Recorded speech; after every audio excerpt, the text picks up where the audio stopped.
కాంగ్రెస్ పార్టీలో ఆ పార్టీ పెద్దల రూటే సపరేట్ అన్నట్టుగా ఉంటుంది. పార్టీకి పీసీసీ ఇన్ఛార్జ్ల నియామకం తర్వాత తొలిసారిగా నేతలంతా గాంధీ భవన్లో మీట్ అయ్యారు. ఉమ్మడి వరంగల్ జిల్లా ముఖ్య నాయకుల సమావేశం జరిగింది. ఇందులో సొంత కాంగ్రెస్ పార్టీ నేతలతో పాటు రాజకీయ పరిశీలకుల్లో సైతం ఈ అంశం ఆసక్తికరంగా మారింది. కొన్ని నియోజకవర్గాల ఎమ్మెల్యేలు తమకు అన్యాయం జరిగిందని, తగిన ప్రాతినిధ్యం కల్పించలేదని తమ ఆవేదనను వ్యక్తం చేసినట్లు సమాచారం. దీంతో ఆ భేటీ రసాభాసగా ముగిసినట్లు సమాచారం.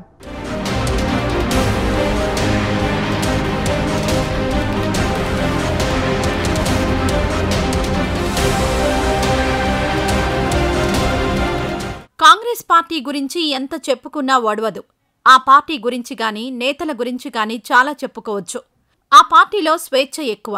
అందుకే ప్రతి ఒక్క లీడర్ కూడా తానే గొప్ప నేతను అన్నట్లు ఫీల్ అవుతాడు. ఇక సీనియర్ లీడర్లైతే కడుపుల్లో కత్తులు దాచుకుని పైకి మాత్రం కౌగిలింతలు చేసుకుంటారు. తామంతా ఒక్కటేనని ప్రజలకు ఇండికేషన్ ఇవ్వడానికి ప్రయత్నిస్తారు. మీటింగ్లు పెట్టుకుంటారు. అంత మాత్రాన అన్నీ మర్చిపోయి కలిసి సాగుతారా అంటే అది కాదు. దేంది దానికే అంటారు. ఇప్పుడు ఇదే చర్చ సాగుతోంది వరంగల్ ఉమ్మడి జిల్లాలో. కాంగ్రెస్ పార్టీ అంటేనే ఇలా ఉంటుందని బహిరంగంగా విమర్శలు చేసుకుంటూ రహస్యంగా సమావేశమవుతుంటారని కొందరు సెటైర్లు వేస్తున్నారు. తమ్ముడు తమ్ముడే, పేకాట పేకాటే అన్న మాటను గుర్తు చేస్తూ విభేదాలు విభేదాలే, గ్రూపులు గ్రూపులే అని మరికొందరు అంటున్నారు. నూతనంగా కాంగ్రెస్ పార్టీకి సంస్థాగతంగా పీసీసీ నుంచి ఇన్ఛార్జిని నియమించిన తర్వాత తొలిసారి గాంధీ భవన్లో ఉమ్మడి వరంగల్ జిల్లా కాంగ్రెస్ ముఖ్య నాయకుల సమావేశం జరిగింది. ఈ నేపథ్యంలో సొంత కాంగ్రెస్ పార్టీతో పాటు రాజకీయ పరిశీలకుల్లో సైతం ఈ అంశం ఆసక్తికరమైన చర్చకు దారితీస్తుంది. కొద్ది రోజుల క్రితమే ఉమ్మడి వరంగల్ జిల్లాకు మంత్రి అడ్లూరి లక్ష్మణ్ను ఇన్ఛార్జ్ మంత్రిగా నియమించారు.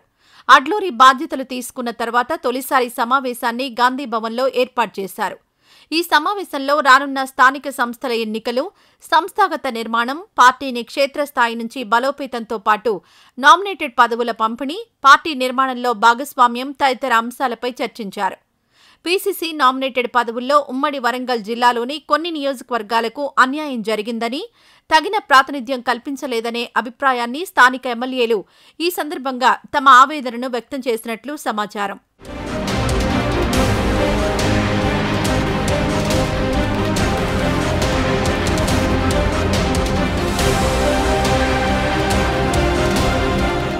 ఇంతవరకు బాగానే ఉన్నప్పటికీ నిన్న మొన్నటి వరకు కత్తులు దూసుకున్న కాంగ్రెస్ ముఖ్య నాయకులు అన్నీ మరిచిపోయి కలిసి సాగుతారా? ఐక్యత లేకుండా రానున్న స్థానిక సంస్థల ఎన్నికలతో పాటు పార్టీ నిర్మాణాన్ని పటిష్టం చేయగలుగుతారా అనే ప్రశ్నలు ఉత్పన్నమవుతున్నాయి.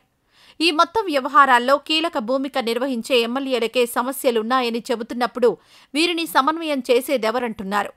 తమ పరువు ప్రతిష్టను కాపాడుకుంటూ తమ క్యాడర్ ద్వితీయ శ్రేణి నాయకులను రక్షించుకునేందుకు తమ తమ నియోజకవర్గాల్లో గట్టి పట్టుదలతో పనిచేస్తారేమో గాని ఉమ్మడి జిల్లా వ్యాప్తంగా సమన్వయం చేసేవారెవరనే వాదన వినిపిస్తోంది.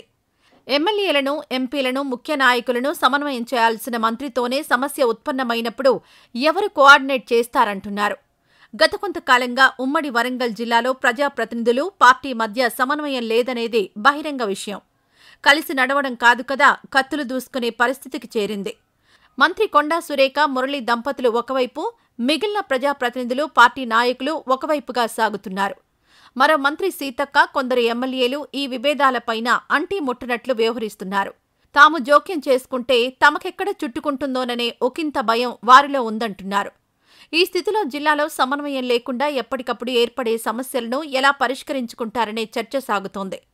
అందుకే ముందు క్రమశిక్షణ కమిటీ ముందున్న పంచాయతీని పరిష్కరించి నేతల మధ్య సమన్వయం సాధించాలని కోరుతున్నారు. లేకుంటే ఇలాంటి పరిస్థితిలో నిర్వహించే సమావేశాల వల్ల వనగూరే ప్రయోజనమేమీ లేదంటున్నారు.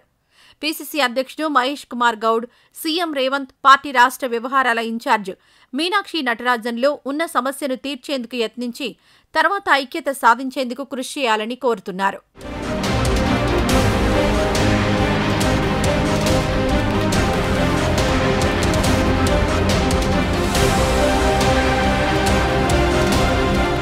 వరంగల్ జిల్లా కాంగ్రెస్ నేతల సమావేశంలో సంస్థాగతంగా పార్టీ బలోపేతం, గ్రామ, మండల, జిల్లా కమిటీల నిర్మాణంపై చర్చ సాగింది.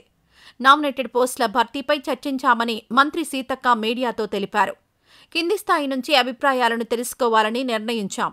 రాబోయే కాలంలో పార్టీ నాయకులకు పార్టీతో పాటు ప్రభుత్వ పదవులు ఇవ్వాలని నిర్ణయించాం. ఉమ్మడి జిల్లా ముఖ్య నేతల మధ్య నెలకొన్న అభిప్రాయ భేదాలు, క్రమశిక్షణా చర్యలపై ఈ సమావేశంలో ఎలాంటి చర్చ జరగలేదని స్పష్టం చేశారు. అయితే మంచి వాతావరణంలో సమావేశం జరిగిందని వెల్లడించడంతో అందరూ ఆశ్చర్యపోయారు.